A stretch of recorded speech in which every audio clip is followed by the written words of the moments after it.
Hello दोस्तों।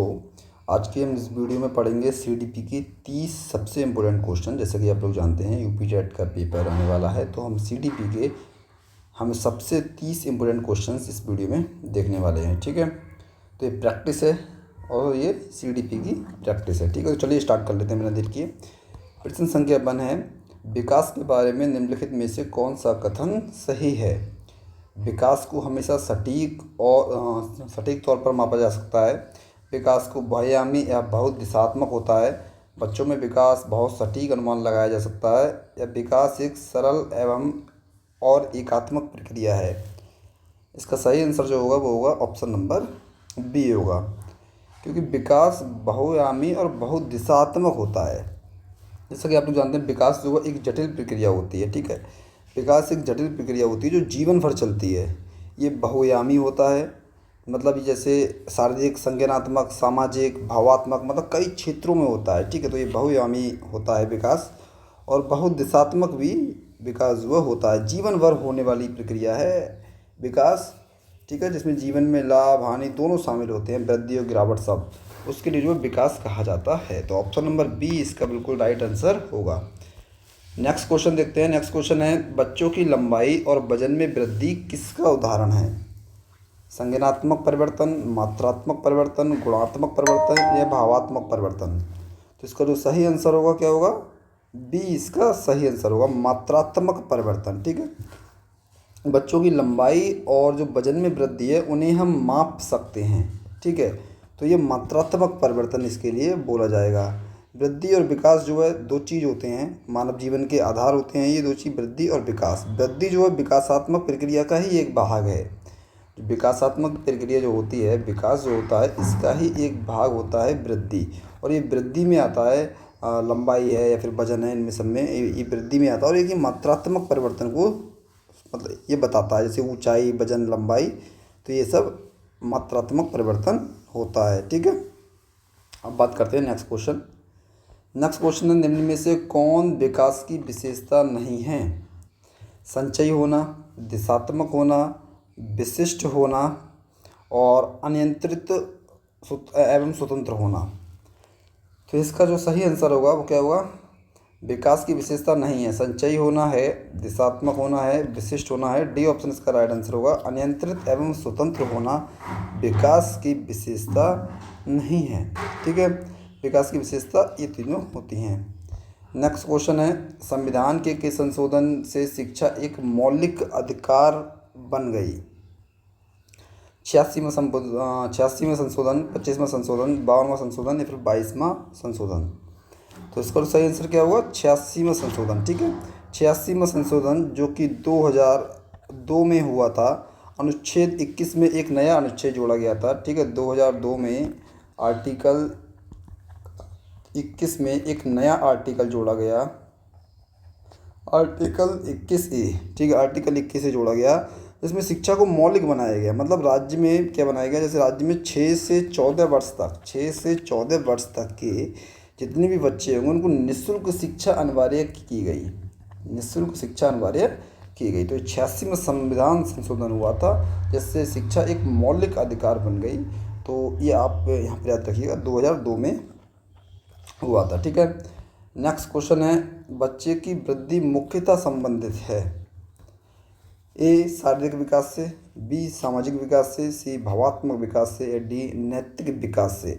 बच्चे की वृद्धि मुख्यतः, वृद्धि की बात हो रही, वृद्धि मुख्यतः किससे संबंधित है। तो वृद्धि जो है बच्चे की वो किससे संबंधित होगी, तो वो होगी ऑप्शन नंबर ए, शारीरिक विकास से होगी। बच्चे की वृद्धि मुख्यतः शारीरिक विकास से संबंधित होती है। और जैसे कह सकते हैं कोशिकाओं की गुणात्मक वृद्धि हो रही है, तो बच्चा क्या है, वृद्धि कर रहा है। ठीक है, या स्वाभाविक, या हम कहते हैं स्वाभाविक विकास को भी जो है वृद्धि कहा जाता है। तो ये शारीरिक विकास से संबंधित होती है वृद्धि। ठीक है, बच्चे के अंदर जो गर्भाधान से लेकर और फिर शैशवावस्था, बाल्यावस्था, किशोरावस्था से होते हुए प्रौढ़ अवस्था तक पहुँचते पहुँचते उसके जो विभिन्न अंगों के आकार में, लंबाई उसकी, और भार उसका, इन सब में जो वृद्धि होती है ये सब शारीरिक विकास में कहलाता है, इसमें वृद्धि होती है। ठीक है, नेक्स्ट क्वेश्चन देखते हैं। नेक्स्ट क्वेश्चन है, के अलावा निम्नलिखित कारणों से खेल युवा बच्चों के विकास में एक महत्वपूर्ण भूमिका निभाता है। ठीक है, आपको बताना है किसके अलावा जो है निम्नलिखित कारणों से बच्चे में जो है खेल जो है युवा बच्चों के विकास में महत्वपूर्ण भूमिका निभाता है। तो इसका सही आंसर बताना है। वे अपने शरीर पर निपुणता प्राप्त करते हैं। ठीक है, ये ठीक है। वे अपनी इंद्रियों को उत्तेजित करते हैं। ठीक है। वह समय बिताने का एक सुखद तरीका है। और नेक्स्ट देखते हैं, वे नए कौशल हासिल करते हैं। ठीक है। तो ये वाला जो ऑप्शन नंबर सी होगा इसका, कि समय बिताने का एक सुखद तरीका है। इसके अलावा जो है ये बच्चे खेल जो है युवा बच्चों के विकास में महत्वपूर्ण भूमिका निभाता है, क्योंकि शरीर में निपुणता प्राप्त होती है, इंद्रियों में उत्तेजित होती है और नए कौशल प्राप्त करते हैं, सीखते हैं और उन्हें उपयोग करते हैं। तो ये इसका सही आंसर हो जाएगा। ठीक है। नेक्स्ट क्वेश्चन देखते हैं।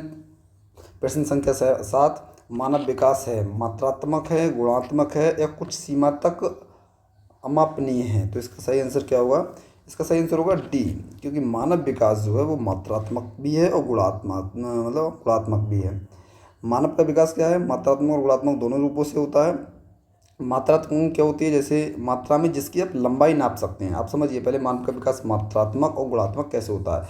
मात्रात्मक में क्या है? लंबाई जैसे आप नाप सकते हैं, भार नापा जा सकता है, या और अंगों का आकार नापा जा सकता है। ठीक है। वहीं अगर गुणात्मक की अगर हम बात करें तो योग्यता मापी जा सकती है, या फिर क्षमता मापी जा सकती है, बुद्धि मापी जा सकती है, व्यक्तिगत रुचि या चिंतन। तो ये सब होता है गुणात्मक। और जैसे लंबाई मैंने बताया, लंबाई, भार वगैरह ये सब हो गया मात्रात्मक। तो मानव का जो विकास होता है वो मात्रात्मक और गुणात्मक दोनों होता है। ठीक है। तो इसका जो है डी ऑप्शन सही होगा, ए और बी दोनों इसमें सही होंगे। प्रश्न संख्या 8 है, मानव विकास को क्षेत्रों में विभाजित किया जाता है जो हैं। तो मानव विकास को किन किन क्षेत्रों में विभाजित किया जाता है?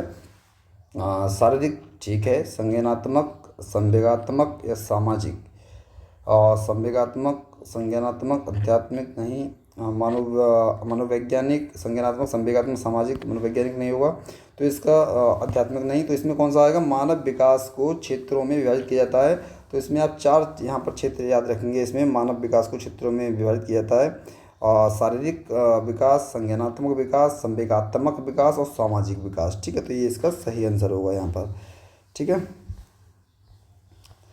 नेक्स्ट क्वेश्चन है प्रश्न संख्या 9, विकास के परिणाम स्वरूप नवीन विशेषताएं और नवीन योग्यताएं प्रकट होती हैं। ठीक है, दोबारा पढ़िए।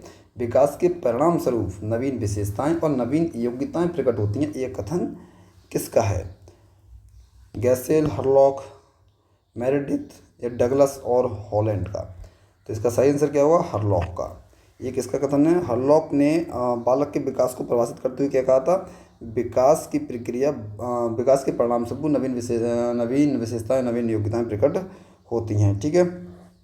और नेक्स्ट क्वेश्चन देखते हैं। ये आप याद रखिए, ये कथन याद रखने ही पड़ते हैं। ठीक है। प्रश्न संख्या 10 है, बाल विकास में प्रक्रिया पर बल है, वातावरण और अनुभव की भूमिका पर बल है, गर्भावस्था से किशोरावस्था तक का अध्ययन होता है, या उपरोक्त सभी? क्या होता है बाल विकास के अंदर? बाल विकास में क्या होता है? तो प्रक्रिया पर भी बल है, ठीक है, वातावरण और अनुभव की भूमिका पर भी बल होता है, ठीक है, गर्भावस्था से किशोरावस्था तक अध्ययन भी होता है। तो उपरोक्त सभी हो जाएगा।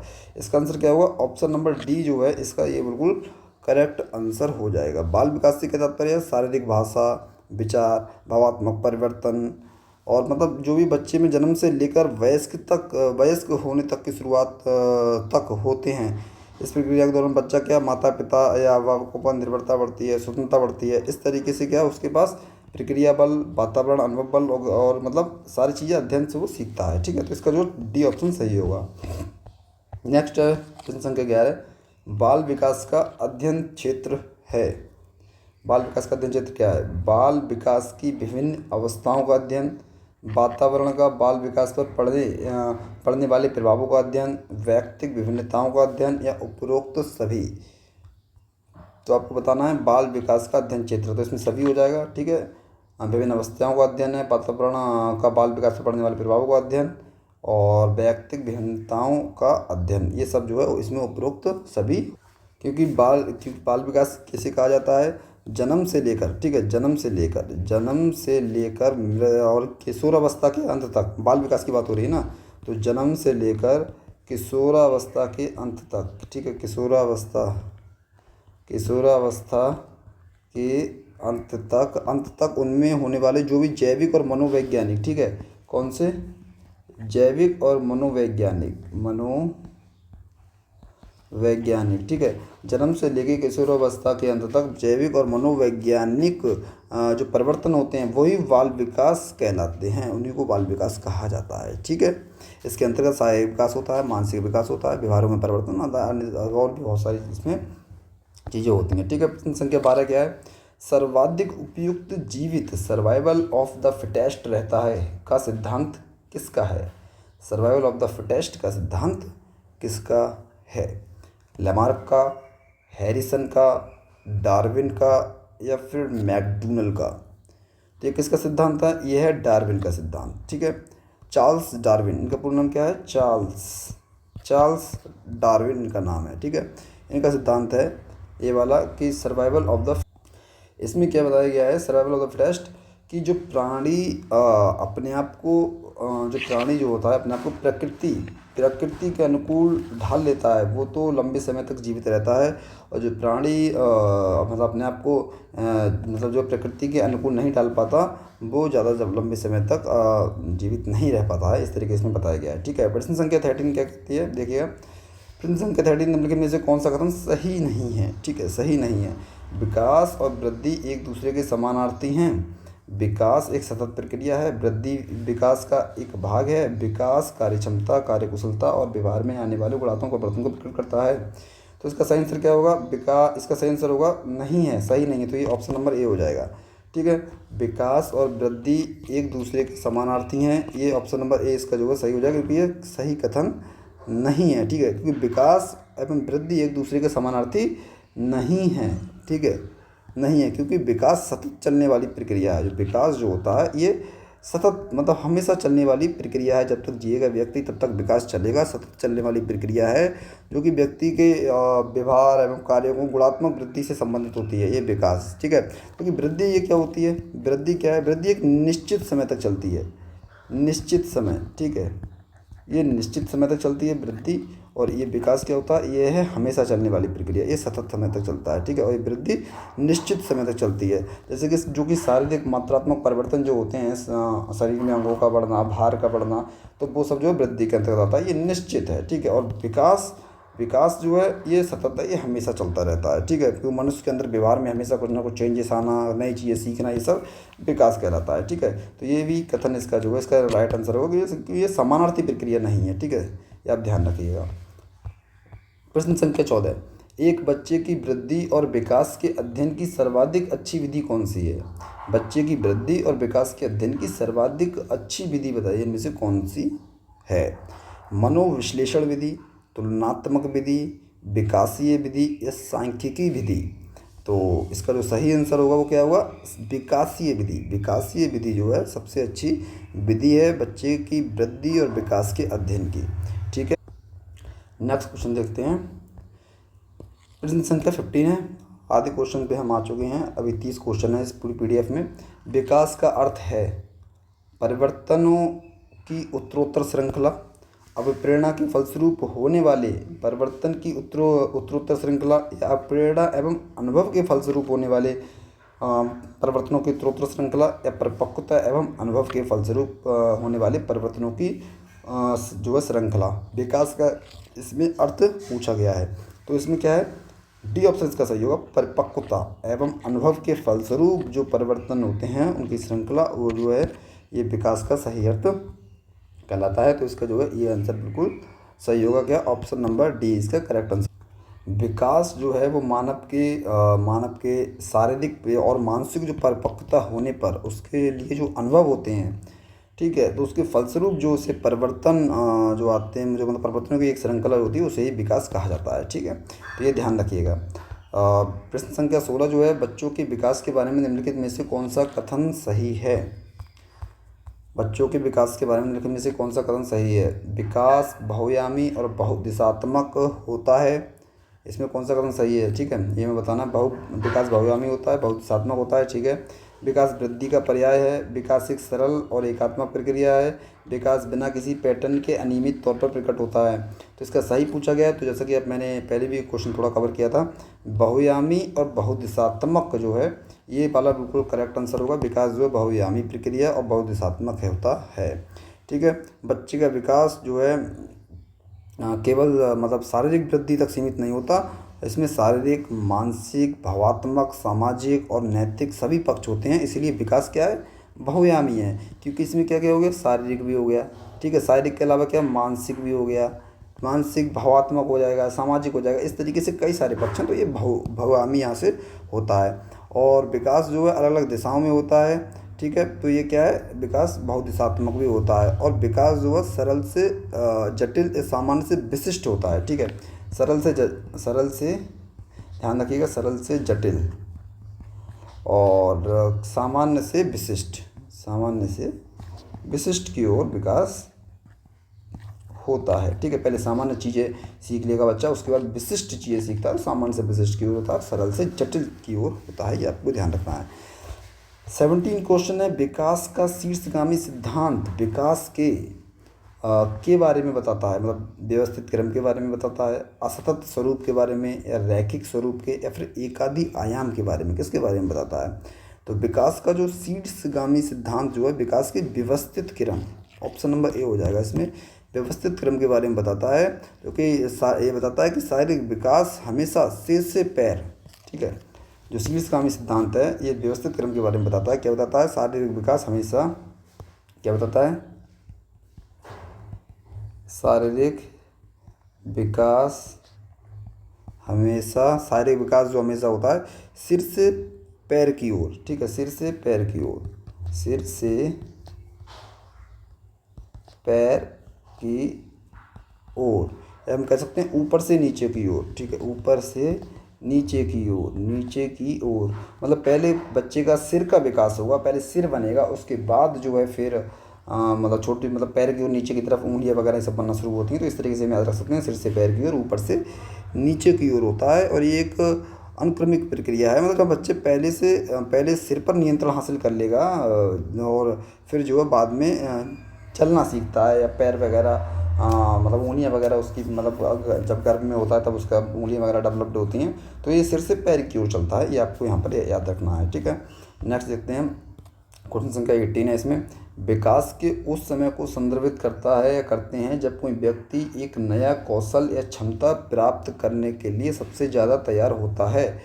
तो इसका आपको बताना है इसमें। ठीक है, कि समीपस्थ विकास क्षेत्र होता है, विकासात्मक प्रतिमान, या विकासात्मक कार्य, या संवेदनशील अवधि। तो इसमें पूछा है कि नया कौशल या नया क्षमता प्राप्त करने के लिए सबसे ज़्यादा तैयार होता है जब कोई व्यक्ति, तो उस समय को क्या संवेदनशील अवधि कहा जाता है। ठीक है, विकास के उस समय को जब कोई व्यक्ति नया कौशल प्राप्त करने के लिए सबसे ज़्यादा तैयार है, और मतलब तो उसके लिए क्या कहा जाता है, संवेदनशील अवधि उसे कहा जाता है। ठीक है, नेक्स्ट क्वेश्चन देखते हैं 19 नंबर, शैशवावस्था और प्रारंभिक बचपन के दौरान। ठीक है, शैशवावस्था और प्रारंभिक बचपन के दौरान हाथ और पैरों की तुलना में टांग और बाँह तेज़ी से रहते हैं। ये क्या सिद्धांत है, ये आपको बताना है। तो एकीकरण का सिद्धांत है, या समीप दूराभिमुख का सिद्धांत है, शीर्षगामी का सिद्धांत है, या केंद्रीकरण का सिद्धांत है, क्या है ये। मतलब पूछा गया इसमें कि शैशवावस्था और प्रारंभिक बचपन के दौरान हाथ और पैरों की तुलना में टांग और बाँह जो मतलब वहाँ होती है वो तेज़ी से बढ़ते रहते हैं, ये क्या है। तो इसका सही आंसर क्या होगा, समीप दूराभिमुख का ये सिद्धांत है। ठीक है, इसके अनुसार क्या है, विकास जो है शरीर के मध्य से शुरू होकर अंगों की ओर फैलता है। जैसे ये बच्चे का अगर धड़ है ऊपर, तो यहाँ से विकास मध्य से शुरू होकर अंगों की ओर फैलता है। ये वाला ये सिद्धांत जो है समीप दूराभिमुख सिद्धांत कहता है। ठीक है, विकास जो है रीढ़ की हड्डी से, मतलब मध्य से शुरू होकर और अंगों तक ये फैलता है। यही कारण है कि मतलब शैशवावस्था में केंद्र के पास वाले जो हिस्से हैं, जैसे बाँह और टांगें और दूर स्थित हिस्से जो हैं, पैर की जो उंगलियां वगैरह हैं हाथ पैरों की तुलना से अधिक होता है। जैसे केंद्र इसी के पास जो जैसे टांगें हैं, ये जो बाँह हैं, इनका विकास जल्दी होता है, ये इसमें बताया गया है। ठीक है, और ये तेज़ी से बढ़ते हैं, और जो उसके बाद का जो विकास होता है ये दूर का जो होता है वो बाद में होता है। ठीक है, यह शारीरिक नियंत्रण मतलब जैसे नियंत्रण, जैसे मैं आपको बता दूं, जैसे ये हाथ वगैरह हिलाना बच्चा पहले सीख लेगा, और जब वो विकास यहाँ का फुल डेवलप्ड हो जाएगा तो उंगलियों से किसी चीज़ को पकड़ना, किसी छोटी छोटी बॉलों को गिनना पकड़ना, ये बाद में शुरू करता है। तो विकास जो है वो सेंट्रल से शुरू होकर चलता है और ये दूर तक फिर आगे की ओर जो है मतलब बढ़ता रहता है। तो इसे बोलते हैं समीप दूराभिमुख का सिद्धांत। ठीक है, तो इसे आप यहाँ पर याद रखिएगा। ठीक है, जैसे हम एक आपको थोड़ा सा और इसमें समझाऊंगा। जैसे मान लीजिए, जैसे बच्चा एक जो होता है, ये बच्चे का धड़ है, तो सबसे पहले क्या है, बच्चा अपने जैसे यहाँ पर विकास हुआ उसके सेंट्रल में, फिर अपने जो बाहाँ है उसका थोड़ा सा उसका बुक पे विकास होगा।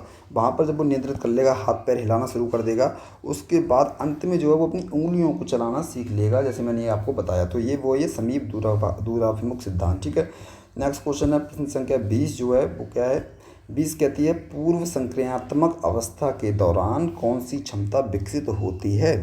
पूर्व संक्रियात्मक अवस्था की बात हो रही है। ठीक है, तो तार्किक तर्क, प्रतीकात्मक सोच, मूर्ति चिंतन या काल्पनिक सोच। पूर्व संक्रियात्मक अवस्था के दौरान पूछा गया है कि कौन सी क्षमता विकसित होती है, तो इसका क्या हो जाएगा, प्रतीकात्मक सोच जो है वो विकसित होती है। आपने जीन पियाजे का संज्ञानात्मक विकास पढ़ा होगा। ठीक है, मैं आपको यहाँ पर समझाता हूँ। जीन पियाजे का संज्ञानात्मक जीन पियाजे का क्या है, संज्ञानात्मक विकास के अनुसार। ठीक है, संज्ञानात्मक विकास का जो सिद्धांत है उनका, संज्ञानात्मक विकास के अनुसार ये जो पूर्व संक्रियात्मक जो अवस्था है इसमें जो बच्चे की उम्र क्या होती है, इस अवस्था में बच्चे की उम्र होती है 2 से लेकर 7 वर्ष तक। ठीक है, 2 से लेकर 7 वर्ष तक। तो इसमें बताया गया है कि जो पूर्व संक्रियात्मक अवस्था है, इसमें जीन पियाजे जो इसमें बताते हैं कि बच्चा जो प्रतीकात्मक सोच उसकी विकसित होती है। मतलब ये जो बच्चा है 2 से लेकर 7 साल तक वो कैसी सोच विकसित करता है, सिंबॉलिक थिंकिंग। मतलब सिंबॉलिक थिंकिंग, जैसे बच्चे क्या है, चित्र या प्रतीक होते हैं उनके माध्यम से वस्तु को मतलब सोचते हैं उसके बारे में। तो प्रतीकात्मक का मतलब होता है सिंबल मतलब चिन्ह, इसे हम कह सकते हैं क्या, चिन्ह। ठीक है, तो चिन्ह जो है उनके माध्यम से बच्चे समझते हैं। चिन्हों और प्रतीकों के माध्यम से वस्तुओं और विचारों का प्रतिनिधित्व करना बच्चा सीख जाता है 2 से 7 साल, जो कि जिसे बोला जाता है पूर्व संक्रियात्मक अवस्था। जीन पियाजे के संज्ञानात्मक विकास में ये बताया गया है। तो इसका आंसर ये बिल्कुल सही होगा। तार्किक तर्क वो नहीं कर सकता, मूर्त चिंतन के लिए इतनी उम्र नहीं है, इससे आगे वाला स्टेज है, और काल्पनिक सोच भी नहीं कर सकता इतनी उम्र में। ठीक है, तो ये प्रतीकात्मक सोच इसका बिल्कुल करेक्ट आंसर होगा। प्रश्न संख्या 20 है ये। अब पढ़ते हैं प्रश्न संख्या 21 के बारे में। 21 का क्या दिया, प्रश्न संख्या 21 है, विकास के सिद्धांतों के अनुसार मस्तकाधुमुखी विकास का अर्थ है। तो इसमें भी बताना है कि जो मस्तकाधुमुखी जो विकास है उसका क्या अर्थ है। विकास शरीर के निचले हिस्से से सिर की ओर बढ़ता है, या विकास सिर से शुरू होता है और पैरों की ओर बढ़ता है। ठीक है, या विकास अंगों से शुरू होता है और अंदर की ओर बढ़ता है, या विकास का कोई विशिष्ट दिशा क्रम नहीं होता।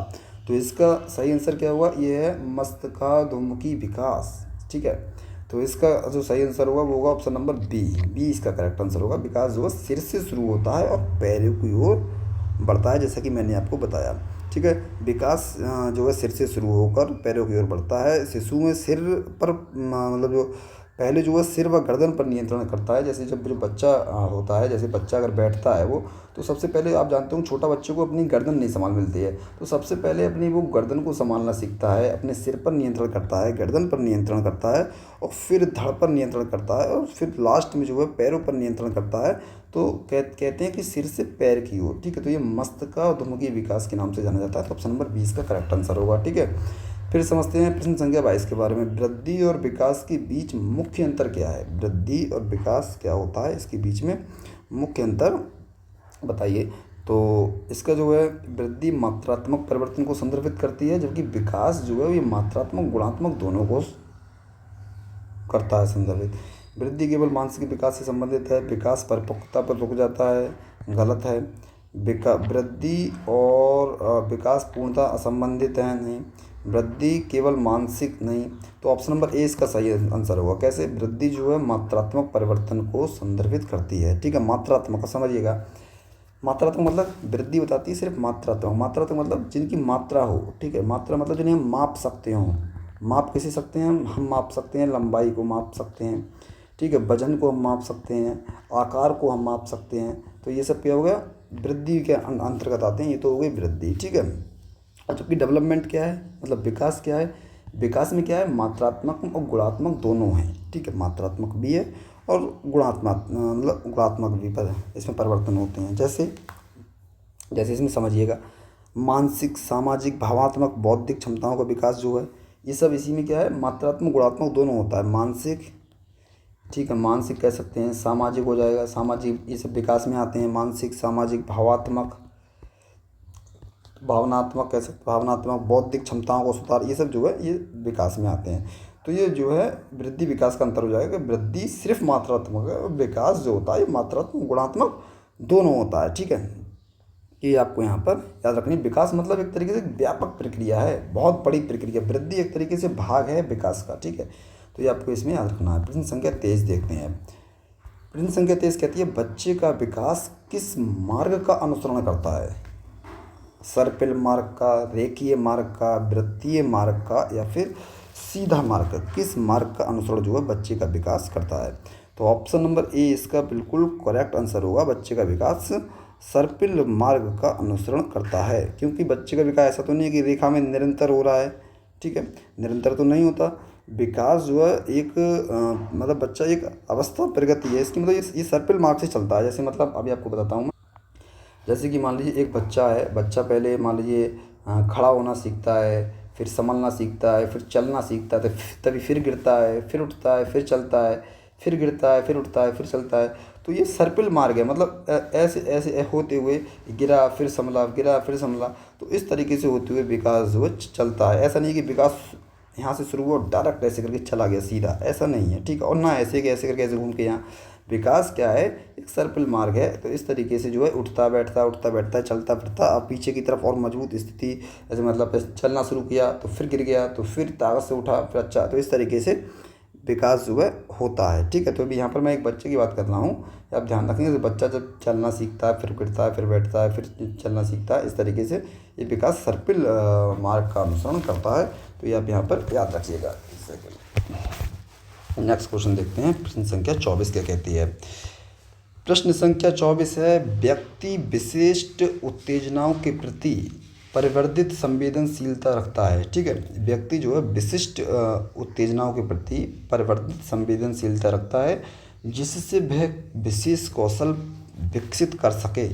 प्रोत्साहन अवधि, उत्प्रेरक अवधि, चुनौतीपूर्ण अवधि, या कूटलेखन अवधि? तो इसका सही आंसर क्या होगा? ऑप्शन नंबर सी होगा, चुनौतीपूर्ण अवधि, ठीक है।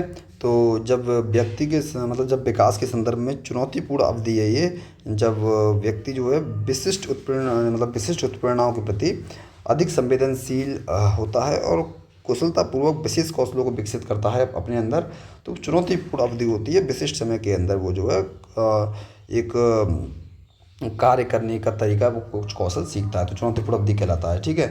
नेक्स्ट क्वेश्चन है प्रश्न संख्या 25, निम्नलिखित में से कौन सा कथन विकास के समीप दूराभिमुख सिद्धांत का प्रतिनिधित्व करता है? ये क्वेश्चन मैं आपको पहले करा चुका हूँ। आप इसका आंसर जो कमेंट बॉक्स में कमेंट करके बताइएगा, इनमें से कौन सा इसका जो आंसर है सही होगा, ठीक है। तो ये क्वेश्चन मैं अभी नहीं करा रहा हूँ, क्योंकि ये क्वेश्चन मैं आपको करा चुका हूँ।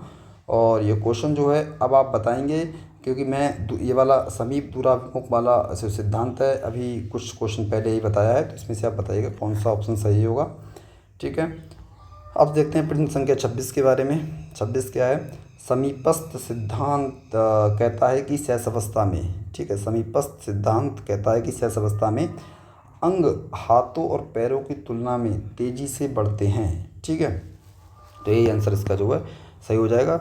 मानव विकास शरीर के केंद्र से बाहर की ओर होता है, जैसे कि मैंने आपको बताया। ये समीपस्थ विकास का ही सिद्धांत कहलाता है, जो विकास का दिशा भी वर्णन करता है। इसे मतलब रीढ़ की हड्डी है शरीर के बाहरी हिस्सों से पहले विकसित होती है, और बाहें भुजाएं एवं अंग जो है जो उसके हाथ पैर से पहले विकसित होते हैं, और फिर हाथ पैर उसके विकसित होते हैं, जैसा कि मैंने आपको पहले बताया, ठीक है। वही है ये। फिर प्रश्न संख्या 27 है, गंभीर सामाजिक अभाव का अनुभव करने वाले बच्चों का विकास प्रभावित होता है, यह अवधि क्या कहलाती है? गंभीर सामाजिक अभाव का अनुभव करने वाले बच्चों का विकास। तो इसका जो सही आंसर देखते हैं, संवेदनशील अवधि, या फिर निगमनात्मक अवधि, सहज का काल, या मूल काल।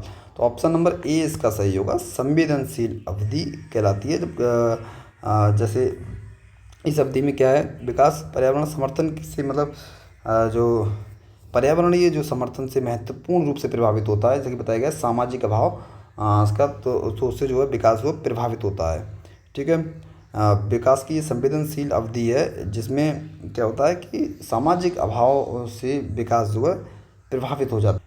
तो ये आपको ध्यान रखना। और ये जो है जन्म से लेकर 6 वर्ष तक की अवधि, ठीक है, 6 वर्ष तक की अवधि होती है, जिसमें जो उसका पर्यावरण है मतलब आसपास उसके रहने वाला जो इन्वायरमेंट है उसका बहुत इफेक्ट पड़ता है बच्चे के विकास के प्रति, संवेदनशील अवधि होती है। ठीक है।